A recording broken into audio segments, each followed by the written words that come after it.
चांदपुर थाना क्षेत्र के गांव बास्टा में एक चौंकाने वाला मामला सामने आया है। यहां के निवासी कामिल ने अपनी पत्नी की हत्या कर सबको जमीन में दबा दिया।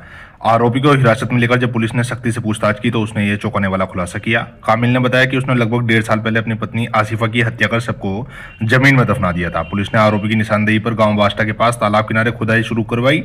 भारी फोर्स और फॉरेंसिक टीम की मौजूदगी में घंटों खुदाई हुई, लेकिन सब बरामद नहीं हुआ। बाद में जंगल में एक ग्राम समाज की जमीन से शनिवार को लगभग 2 बजे कुछ अवशेष बरामद हुए, जिनकी फॉरेंसिक पुष्टि अभी बाकी है। करीब 5 साल पहले कामिल ने गांव सफदलपुर रेहरा की आसिफा से कोर्ट मैरिज की थी। शादी के बाद आसिफा का अपने मायके वालों से संपर्क बना रहता था, लेकिन पिछले 1 साल से उसकी मां आसमा का अपनी बेटी से कोई संपर्क नहीं हो पा रहा था। जब वह बेटी की ससुराल जाती तो उसे यह कहकर टाल दिया जाता था कि आसिफा रिश्तेदारी में गई है। परिजनों ने अन्य नामजद आरोपियों की गिरफ्तारी की मांग की है। आज थाने आए, क्या मामला है?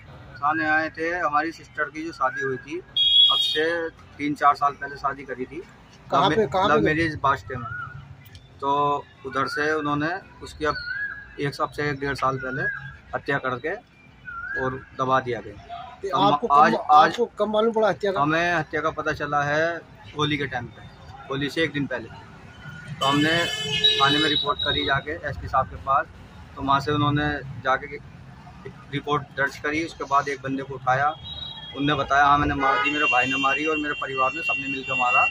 उसमें 9 जनों के नाम हैं और क्या नाम ले आज फिर गए थे वहाँ, जो खुदाई उदाई करी तो वहाँ थोड़ी हड्डियाँ निकली, जहाँ इन्होंने बताया था हमने यहाँ दबाया। अब वो जो है कोतवाल साहब ने ये कह दिया है, अभी ये खुद पक्का नहीं पता ये हड्डियाँ इंसान की है या जानवर की है। ये जब वो हो जाएगी, जांच होगी, उसके बाद पता चलेगा ये किसकी हड्डी है। अभी ने हम 3 जनों को जेल भेज रहे हैं, जिसमें एक का नाम आदिल है, एक का कामिल और एक का क्या नाम है चांदनी। एक का नाम चांदनी। उन 3 जनों की शादी किसके साथ हुई थी? शादी हुई थी कामिल के साथ।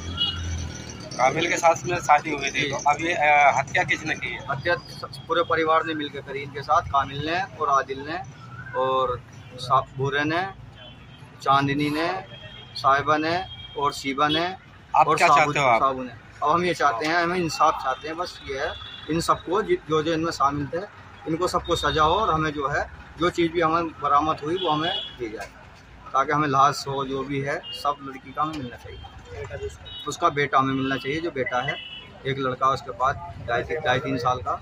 हमें खतरा है कि उस लड़के को ना मार दें, तो उस लड़कों को हम चाहते हैं हमें लड़का मिलना चाहिए, बस हमें चाहिए इंसाफ। दिनांक 26 मार्च 2025 को वादिनी श्रीमती आसमा पत्नी तस्लीम निवासी शब्दलपुर रेहरा थाना क्षेत्र हिमपुर दीपा द्वारा इस आशय का प्रार्थना पत्र थाना चांदपुर पर प्रस्तुत किया गया कि उसने अपनी पुत्री आसिफा की शादी लगभग 5 वर्ष पूर्व कामिल सनाब बाबू निवासी बास्ता थाना चांदपुर के साथ संपन्न किया था।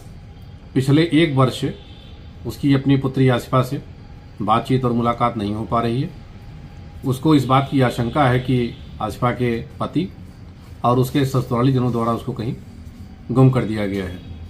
इस सूचना पर थाना चांदपुर पर सुसंगत धाराओं में अभियोग पंजीकृत कर तत्काल विवेचनात्मक कार्रवाई प्रारंभ की गई। विवेचना और साक्ष्य संकलन के दौरान यह तथ्य प्रकाश में आए कि आसिफा की शादी कामिल सनाब बाबू से संपन्न हुई थी और उसके साथ उसका विवाह विच्छेद हो गया था। तत्पश्चात उसने कामिल के बड़े भाई आदिल के साथ शादी कर लिया था, उसके साथ रहना प्रारंभ कर दिया था। बाद में उन दोनों के रिश्ते में कड़वाहट पैदा हुई। आदिल को इस बात का शक था कि आसिफा किसी और से बात करती है। इस बात को लेकर उसने अपने भाई कामिल और अपनी चाची चांदनी के साथ मिलकर अपनी पत्नी आसिफा का नवंबर 2023 में ही गला घोंटकर उसके शव को गड्ढा खोदकर दफन कर दिया था। विवेचनात्मक कार्रवाई में अभियुक्त दोनों की निशानदेही पर मृतका आसिफा के शव की हड्डियां बरामद की गई हैं और अभियुक्त आदिल और कामिल को गिरफ्तार कर लिया गया है और उसकी चाची जो इस हत्याकांड में शामिल थी चांदनी, उसकी गिरफ्तारी के लिए थाना स्थानीय द्वारा प्रयास जारी है।